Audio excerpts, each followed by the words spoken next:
புனித லூக்கா எழுதிய பரிசுத்த நற்செய்தியில் இருந்து வாசகம். அதிகாரம் 1, இறை வார்த்தைகள் 39 தொடக்கம் 45 வரை. அக்காலத்தில் மரியா புறப்பட்டு ஜூதேய மலைநாட்டில் உள்ள ஓர் ஊருக்கு விரைந்து சென்றார். அவர் சக்கரியாவின் வீட்டை அடைந்து எலிசபெத்தை வாழ்த்தினார். மரியாவின் வாழ்த்தை எலிசபெத்து கேட்ட பொழுது எலிசபெத்து வயிற்றில் இருந்த குழந்தை மகிழ்ச்சியால் துள்ளிற்று. எலிசபெத்து தூய ஆவியால் முற்றிலும் ஆட்கொள்ளப்பட்டார். அப்போது எலிசபெத்து உரத்த குரலில், பெண்களுக்குள் நீர் ஆசி பெற்றவர், உம் வயிற்றில் வளரும் குழந்தையும் ஆசி பெற்றதே. என் ஆண்டவரின் தாய் என்னிடம் வர நான் யார்? உம் வாழ்த்துரை என் காதில் விழுந்ததும் என் வயிற்றினுள்ளே குழந்தை பேர் உவகையால் துள்ளிற்று. ஆண்டவர் உமக்கு சொன்னவை நிறைவேறும் என்று நம்பிய நீர் பேறு பெற்றவர் என்றார். வாழ்வு தரும் இயேசு கிறிஸ்துவின் நற்செய்தி. கிறிஸ்துவே உமக்கு புகழ். இயேசுவிலே அன்புமிக்க சகோதர சகோதரிகளை, திருவருகை காலம் 4வது வாரத்துக்குள்ளே நாங்கள் நுழைகின்றோம். இயேசுவினுடைய உன்னதமான பிறப்புக்காக எங்களை மிகவும் நெருக்கமாக நாங்கள் ஆயத்தம் செய்து கொண்டு இருக்கிறோம். சில சந்திப்புகள் எங்களுடைய வாழ்க்கையில சங்கடத்தை ஏற்படுத்துகின்றன. சில சந்திப்புகள் எங்களுடைய வாழ்க்கையில சந்தேகத்தை உண்டாக்குகின்றன. சில சந்திப்புகள் எம்முடைய வாழ்க்கையிலே மகிழ்ச்சியை தருகின்றன. சில சந்திப்புகள் எங்களுடைய வாழ்க்கையிலே சமாதானத்தை தந்து கொண்டே இருக்கின்றன. மரியாள் எலிசபெத்தை சந்திக்கின்றாள். இன்றைக்கு நற்செய்தியிலே நாங்கள் பார்க்கிற மிக முக்கியமான ஒரு அழகான விடயம், அன்னை மரியாள் எலிசபெத்தை சந்திக்கின்றாள். தேவையில் இருக்கிற ஒரு மனுஷிக்கு இன்னும் ஒருவர் உதவி செய்கின்ற அந்த நல்ல மனப்பக்குவம், இது அன்பானவர்களே சாதாரணமான ஒரு பண்பு. மற்றவர்கள் தேவையில் இருக்கிற போது நாங்கள் உதவி செய்வது, நாங்களாக முன்வந்து உதவி செய்வது, நாங்களாக தேடிச் சென்று உதவி செய்வது. சில மனிதர்கள் தேடிச் சென்று பிரச்சனைகளை ஏற்படுத்துவார்கள்.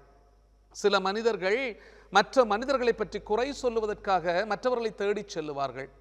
ஆனால் மரியாவினுடைய சந்திப்பு எலிசபெத்தோடு நிகழ்ந்தது ஒரு அற்புதமான சந்திப்பு, மிக முக்கியமான சந்திப்பு, ஒரு சமாதானத்தின் சந்திப்பு, ஒரு அன்பின் சந்திப்பு, ஒரு தியாகத்தின் சந்திப்பு, ஒரு அழகான சந்திப்பு, வல்லமையின் சந்திப்பு. அன்பானவர்களே, இதைத்தான் நாங்கள் இன்றைய நாளிலே பார்க்கிறோம். ஈரமான இதயங்கள் துன்பங்களையும் துயரங்களையும் அது பார்ப்பது இல்லை, இதயங்களின் உறவுகளைத்தான் அது பார்க்கின்றது.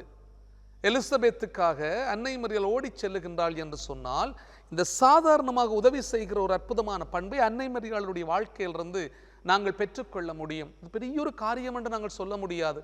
ஆனால் இருக்கின்ற அந்த தேவையிலே, அந்த நேரத்திலே செய்ய வேண்டிய உதவியை அன்னை மரியாள் மிகுந்த சிறப்போடு செய்கின்றாள்.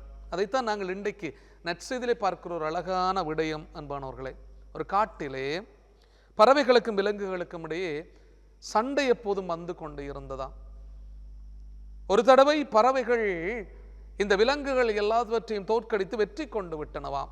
இந்த வௌவால் என்ன செய்தது என்று சொன்னாலாம், இது போய் பறவைகளோடு அந்த வெற்றி கொண்டாட்டத்திலே சேர்ந்து விருந்து உண்டு கொண்டு இருந்திருக்கிறது. அப்போது எல்லா பறவைகளும் இந்த வௌவாலை பார்த்து கேட்டதாம், நீ பறவையா என்று கேட்கிற போது அது தன்னுடைய சிறகுகளை விரித்து காட்டி சொன்னதாம், நானும் பறவை தானே என்று சொன்னதாம். விருந்து எல்லாம் உண்டு விட்டு அது போய்விட்டது. மீண்டும் ஒரு தடவை இந்த காட்டுக்குள்ளே பறவைகளுக்கும் விலங்குகளுக்கும் இடையிலே, மிருகங்களுக்கும் இடையிலே பெரிய சண்டையொன்று ஏற்பட்டிருக்கிறது. இந்த சண்டையிலே மிருகங்கள் வெற்றி கொண்டு விட்டன. இந்த மிருகங்கள் அன்றைய இரவு அவர்கள் விருந்து உண்டார்கள் மகிழ்ச்சியாலே, வெற்றி களிப்பு. அங்கேயும் வௌவால் போய் அவர்களோடு சேர்ந்து இந்த விருந்தை உண்டு கொண்டிருந்ததாம். அப்போது இந்த மிருகங்கள் பார்த்து சொன்னதாம், நீ எப்படி இங்கே வந்தாய்? நீ மிருகமா என்று கேட்ட போது வௌவால் சொல்லி, நானும் மிருகம் தானே என்று சொன்னதாம். இது இப்படியே விருந்து உண்டு விட்டு அது போய்விட்டது. ஒரு சில நாட்களுக்கு பிற்பாடு இந்த மிருகங்களும் பறவைகளும் சேர்ந்து தீர்மானித்தனவாம், இந்த காடு எங்களினாலே அமைதியற்று கிடக்கிறது, பெரிய பிரச்சனை ஏற்பட்டு கொண்டிருக்கிறது, அதனாலேயே நாங்கள் ஏன் சண்டை செய்ய வேண்டும்? எத்தனையோ முனிவர்கள் வந்து இங்கே கடுந்தவம் செய்கிறார்கள், எத்தனையோ மக்கள் இந்த காட்டுக்குள்ளே வந்து விலங்குகளையும் இந்த மிருகங்களையும் பறவைகளையும் பார்ப்பதற்காக வருகின்றார்கள். நாங்கள் சண்டை பிடித்து ஒருவரை ஒருவர் சாகடித்துக் கொண்டிருக்கிறோமே, அதனாலே நாங்கள் சமாதானமாக இருப்போம் என்று சொன்னதாம். ஆனால் இந்த பறவைகளும் இந்த மிருகங்களுமாக சேர்ந்து சொன்னதாம், ஆனால் ஒருவனை மட்டும் நாங்கள் சேர்க்கக்கூடாது. இந்த வௌவால் என்கின்றவன், அவன் அங்கும் இருக்கிறான் இங்கும் இருக்கிறான்.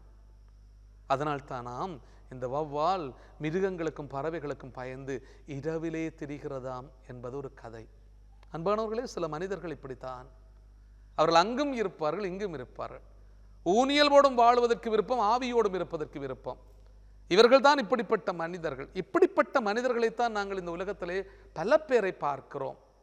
அவர்கள் தேவைக்கு, தங்களுடைய தேவைக்காக மட்டும் பழகுகின்ற மனிதர்கள்.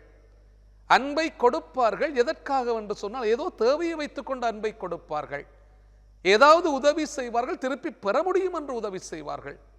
இதுதான் இன்றைய கால சூழ்நிலையிலே நாங்கள் பார்க்கின்ற உதாரணங்களும் அனுபவங்களும் அன்பானவர்களே. ஆனால் நாங்கள் இயேசுவினுடைய அன்பு பார்வைக்குள்ளே இருக்கிற பிள்ளைகள் இன்றைக்கு அன்னை மரியாளை நாங்கள் முன்னிலைப்படுத்துவோம் என்று சொன்னால் எந்த ஒரு எதிர்பார்ப்பும் இல்லாமல், எந்த ஒரு விடயமுமே அவள் எதிர்பார்த்து காத்திருக்காமல் ஆண்டவர் இயேசுவை தன்னுடைய உதரத்திலே சுமந்து கொண்டு போகின்ற அன்னை அங்கே எலிசபெத்துக்கு உதவி செய்வதற்காக போகின்றாள். நாங்கள் வாழும் சமுதாயத்திலே சந்தர்ப்பவாத மனிதர்களை நாங்கள் பார்க்கின்றோம். தேவைக்கு மட்டும் மற்றவர்களை பயன்படுத்தி கொள்ளுகின்ற மனிதர்களை நாங்கள் பார்க்கின்றோம். இன்றைய நற்செய்தியிலே மரியாள் எலிசபெத் அம்மாளை சந்திக்கின்றாள். இந்த ஜூதா நாடு என்று சொல்லப்படுகிறது. இந்த ஜூதா நாட்டினுடைய மிக சிறிய நகரங்களுக்குள்ளே ஒன்றுதான் இந்த பெத்லகேம் அப்படின்னு சொல்லப்படுகிறது. இந்த பெத்லகேமுக்கு இன்னும் ஒரு பெயர் இருக்கிறது, அப்பத்தின் வீடு என்று சொல்லுவார்கள். இந்த பெத்லகேமுக்கு போகின்றவர்கள் எல்லாருக்கும் விருந்தோம்பல் இருக்குமாம். அங்கே அவர்கள் சாப்பிட முடியும். அப்படிப்பட்ட ஒரு பெத்லகேமிலே தான் ஆண்டவர் இயேசு பிறக்கிறார். ஆனால் ஜூதாவினுடைய அந்த எல்லை பகுதிகளிலே, ஜூதாவினுடைய அந்த நகர்களுக்குள்ளே மிகவும் சிறியதாக இருந்தது இந்த பெத்லகேம் என்று சொல்லப்படுகிற அந்த இடம். ஆனால் வரலாற்றிலே அந்த இடம் மறுக்கப்பட முடியாத ஒரு இடமாக மாறுவதற்கு காரணம், அப்படிப்பட்ட ஒரு சிறிய இடத்திலே, அப்படி யாருமே பார்க்காத இடத்திலே, எப்படி யாருமே கவனிக்காத ஒரு இடத்திலே, உதாரணமாக எடுத்துக்கொள்ள முடியாத ஒரு இடத்துக்குள்ளே இயேசு பிறக்கிறார். அன்பானவர்களே, ஜூதா நாட்டு பெத்லகேமே, ஜூதாவின் ஆட்சி மையங்களில் நீ சிறியதே இல்லை. உன்னிடமிருந்துதான் வல்லமை உள்ள ஒரு மீட்பர் வரப்போகிறார். எப்படி அன்பானவர்களே, இறைவார்த்தையினுடைய வல்லமையை நாங்கள் பார்க்கிறோமே. இறைவாக்கினர்கள் கொடுத்து அந்த அற்புதமான வார்த்தை, அந்த பெத்லகேம் என்று சொல்லப்படுகிற அந்த சிறிய நகர் உலகத்திலே மறக்கப்பட முடியாத ஒரு நகராக மாறப்போகிறது. ஏனென்றா உலகத்தை ஆளுகின்ற அரசர், விண்ணுக்கும் மண்ணுக்கும் சிறப்பை கொடுக்கின்ற ஒரு அரசர், வல்லமையோடு இருக்கின்ற அரசர் உன்னிலமிருந்து இந்த இடத்திலிருந்து தான் பிறக்கப் போகின்றார். பெத்லகேமிலே ஆண்டவர் பிறக்கிறார் என்பது எங்கள் எல்லாருக்குமே தெரியும். அன்பானவர்களே, மீட்பரனுடைய பிறப்பை பற்றிய மங்கள செய்தியை பெற்றுக்கொண்ட மரியா மகிழ்ச்சி அடைகின்றாள். அவள் தன்னுடைய மகிழ்ச்சியை, இந்த மீட்பரனுடைய மகிழ்ச்சியை அவள் மற்றவர்களோடு பகிர்வதற்கு முன்பே எலிசபெத் அதனை அறிந்து கொள்ளுகிறாள். எலிசபெத் தன்னுடைய வாயினாலே சொல்லுகின்ற வார்த்தை என்ன தெரியுமா? என்னுடைய ஆண்டவருடைய தாய். இது இறைவார்த்தை அன்பானவர்களே. என் ஆண்டவரின் தாய் என்னிடம் வர நான் வாய்ப்பு பெற்றது எப்படி? உம்முடைய வாழ்த்துறை என் காதில் விழுந்ததும் என் வயிற்றிலே இருந்த குழந்தை பேர் உவகையால் பெரும் மகிழ்ச்சியால் துள்ளிற்று அப்படின்னு சொல்லுவாள். சந்தோஷம், மகிழ்ச்சி அங்கே ஏற்படுகிறது அன்பானவர்களே. அங்கே மரியாள் எலிசபெத் என்கின்ற இரண்டு உள்ளங்கள் சந்திக்கின்றன, 4 கண்கள் சந்திக்கின்றன. அந்த சந்திப்பினுடைய மேன்மைக்குள்ளே ஒரு உறவு பரிமாற்றம் நிகழ்கிறது. மரியா எலிசபெத்தோடு தங்கி இருக்கின்றாள், அவளுக்கு தேவையான உதவிகளை செய்கின்றாள். அந்த அற்புதமான நிறை பண்போடு அன்னை மரியாள் தன்னுடைய வாழ்க்கையை வடிவமைத்துக் கொள்ளுகின்றாள் என்பதை நாங்கள் சரியாக புரிந்து கொள்ள வேண்டும் அன்பானவர்களே. மரியாளினுடைய சந்திப்பினாலே எலிசபெத்தினுடைய வயிற்றில் இந்த குழந்தை அக்களிப்பினாலே துள்ளியது. மரியாளுடைய வார்த்தையும் அவளுடைய வாழ்க்கையும் மற்றவர்களை எவ்வளவு தூரத்துக்கு பாதிக்கிறது என்பதற்கான ஒரு சிறப்பான அடையாளமும் உதாரணமும் தான் இந்த மகிழ்ச்சியினாலே துள்ளுவது. இன்று நாங்கள் பார்க்க முடியும், நம்முடைய வார்த்தையினாலே, நம்முடைய வாழ்க்கையினாலே மற்ற மனிதர்களுக்கு சந்தோஷத்தை கொடுக்கிறோமா, மகிழ்ச்சியை கொடுக்கிறோமா, அல்லது பிரச்சனைகளை ஏற்படுத்தி கொண்டிருக்கிறோமா, பிளவுகளை ஏற்படுத்தி கொண்டிருக்கிறோமா?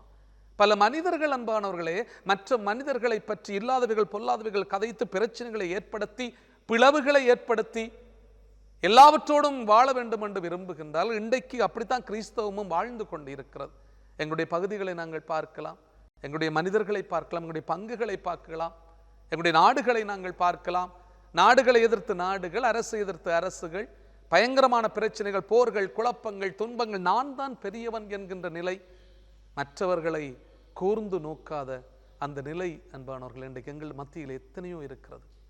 இன்றைக்கு ஆண்டவர் எங்களோடு பேசுகின்ற மிக முக்கியமான விடயம் என்ன தெரியுமா? இறை வல்லமையை நாங்கள் அனுபவிப்பதற்கு, இயேசுவினுடைய பிறப்பை நாங்கள் சந்திப்பதற்கு நீ எப்படி வாழ்ந்து கொண்டிருக்கிறாய்? உன்னுடைய வாழ்க்கையில நீ உதவி செய்கின்ற நல்ல மனப்பக்குவத்தை பெற்றிருக்கிறாயா? உதவி செய்கிற நல்ல உள்ளம் உன்னிடத்தில் இருக்கின்றதா? நீ அதை ஏற்றுக்கொண்டு வாழ்வதற்கு விருப்பமாக இருக்கிறாயா? மற்ற மனிதர்களை அன்பு செய்கிறாயா? இரக்கத்தோடு பார்க்கிறாயா? துன்ப துயரங்களிலே துணையாக இருக்கிறாயா? தோள் கொடுப்பதற்கு ஆயத்தமாக இருக்கிறாயா? தொலைந்து போனவர்களை தேடிச் செல்லுகின்றாயா? உன்னுடைய வாழ்க்கையிலே எதை நீ செய்கின்றாய்? ஒரு கண்களை மூடி நாங்கள் திரும்பி பார்த்தால் எங்களுடைய வாழ்க்கை நாங்கள் நடந்து வந்த பாதைகளை ஒரு திரும்பி பாருங்கள். எப்படி நாங்கள் இருக்கிறோம், எப்படி நாங்கள் வாழுகிறோம், எப்படி நாங்கள் நடந்து வந்தோம்.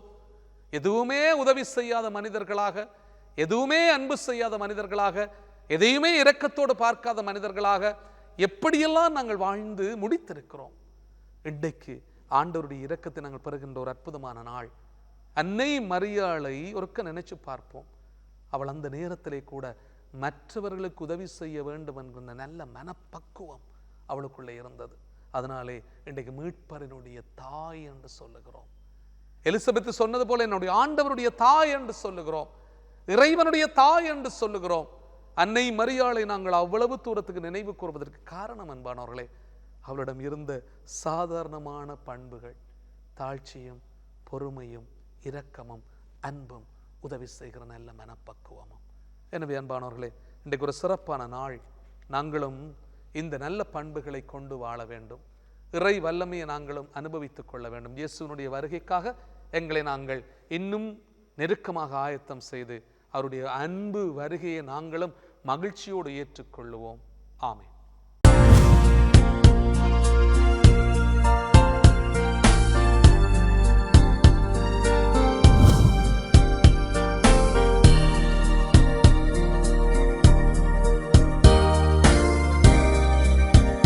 நமது ஃபேஸ்புக் மற்றும் யூடியூப் பக்கத்தை லைக் செய்யுங்கள்.